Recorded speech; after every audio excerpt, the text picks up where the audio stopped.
هلو هلو. يلا بينا نعمل ساندوتش سهل جدا بمكونات بسيطة، براءة اختراعي انا بس. معانا لحمة مفرومة، خضرة وبصل مفروم. هلخبطهم على بعض واحط ملح وفلفل اسمر وارجع لكم تاني. لخبطنا المكونات كلها مع بعض، بقت بالشكل ده. هنعملها قرص زي بتاع قرص البرجر كده، وارجع لكم تاني برضو تاني. طلعت معايا كورتين، عملتهم زي البرجر كده وحطيتهم على النار في صينيه. هشويهم من ناحيتين، اقلبها اسيبها هنا كده على الوش ده شويه، وبعد كده اقلبها تاني احمرها من الناحيه التانيه وارجع لكم تاني.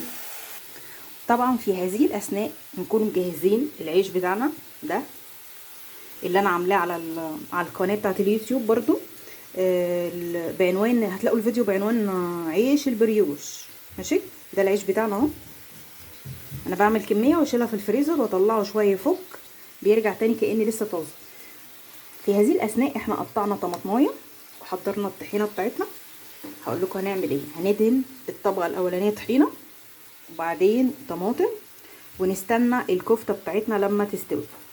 حطيت طبقه الطحينه اهي، وابدا ارص الطماطم.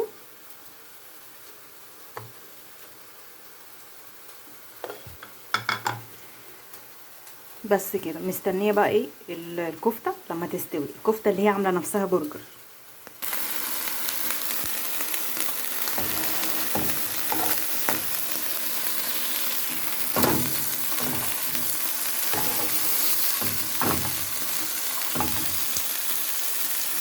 بس كده، ده شكل الكفتايه بتاعتنا بعد ما خلصت اهي.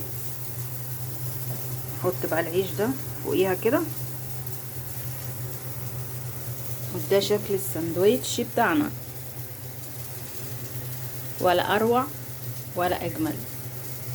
شايفين؟ جربوا الساندويتش ده، بيتعمل في دقيقتين بالظبط. باي باي.